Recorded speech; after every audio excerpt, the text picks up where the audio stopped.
Petrol અને ડીઝલના ભાવમાં 2 દિવસના વિરામ બાદ બુધવારે કિંમતોમાં ફરી વધારો થયો છે। 27 ઓક્ટોબરના રોજ ઓઇલ માર્કેટિંગ કંપનીઓએ ફરીથી ઈંધણ તેલના ભાવમાં 35 પૈસાનો વધારો કર્યો છે।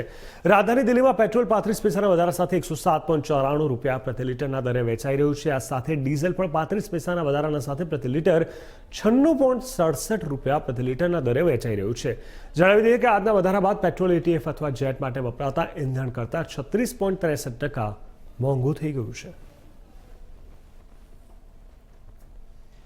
पेट्रोल डीजल की मार आम आदमी पर लगातार जारी है। डीजल के दाम भी लगातार जिस तरह से बढ़ रहे हैं उससे आम जरूरत की चीजें महंगी हो रही हैं। मैं गाजियाबाद में मौजूद हूं और आज का पेट्रोल का क्या दाम है वो हम आपको बताएंगे और साथ ही साथ लोगों से भी सुनवाएंगे कि वो क्या कहते हैं। जैसे ही सुबह के वक्त लोग पेट्रोल पंप पर पहुंचते हैं उनको एक बड़ा झटका लगता है। डीजल के दामों की पहले बात कर लेते हैं क्योंकि वो भी अब शतक लगाने के करीब पहुंच रहा है। गाजियाबाद में डीजल का दाम 97 रुपये 97 रुपीज़ तक पहुंच चुका है।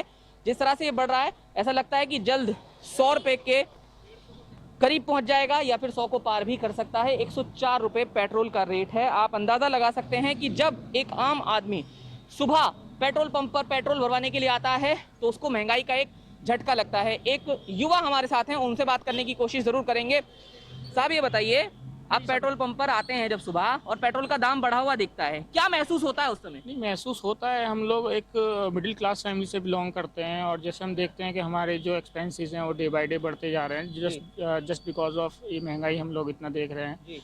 और हम अगर वर्थ देखें हम लोगों की, हम प्राइवेट जॉब करते हैं, प्राइवेट सेक्टर में जॉब करते हैं, तो हम अपना पे स्केल हर साल उतना 10% 12% मैक्सिमम 12% या 15% बढ़ा पाते हैं। और अगर जब महंगाई की बात करते हैं तो वो हम उसको एक्सपोज कर देते हैं, मतलब हम महंगाई साल में देखते हैं तो उससे ज़्यादा हम लोगों की महंगाई आती है। तो कहीं ना कहीं हमारे इन्वेस्टमेंट और बहुत सारी चीज़ पर कुछ कहना चाहेंगे सरकार से हमारे माध्यम से? सरकार से यही कहना चाहेंगे कि सर अगर महंगाई अगर इतनी बढ़ रही है, दो चीज़ में बात ख़त्म कर देता हूँ। अगर महंगाई भी अगर इतनी हम लोगों की बढ़ रही है तो उसी हिसाब से हम लोगों को इनकम्स हम लोगों की बढ़नी चाहिए, तो एक बैलेंस रहती है। इनकम्स हमारी कम है और हमारे एक्सपेंसेस ज़्यादा हो जाते हैं तो वो एक डिसबैलेंस कहीं ना कहीं हम लोगों की, तो एक बजट जो है वो डिसबैलेंस हो रहा है। ये जो युवक हैं इन्होंने बहुत बड़ी बात यहाँ पर कही। एक और शख्स हमारे साथ हैं, बाइक पर आप चलते हैं, क्या इस समय अफोर्ड कर पा रहे हैं पेट्रोल जिस तरह से 104 रुपये पहुँच गया है, क्या अफोर्ड कर पा रहे हैं? बिल्कुल कर पा रहे हैं सर।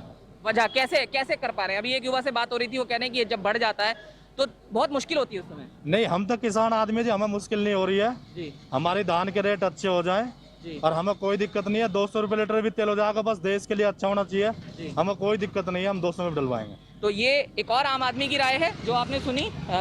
कुछ लोग इत्तेफाक रखते हैं इस बात से कि अगर दाम बढ़ रहे हैं तो उन्हें किसी तरह की समस्या नहीं है, लेकिन हाँ ग्राउंड पर अगर हम बात करें तो जब डीजल के दाम बढ़ते हैं तो बाकी चीज़ों के दाम बढ़ते हैं, जिससे त्योहारी सीजन में आम आदमी के लिए बहुत बड़ी मुश्किल खड़ी होती जा रही है। पहले कोरोना से जूझ रहा आम आदमी अब पेट्रोल और डीजल के दामों से जूझ रहा है।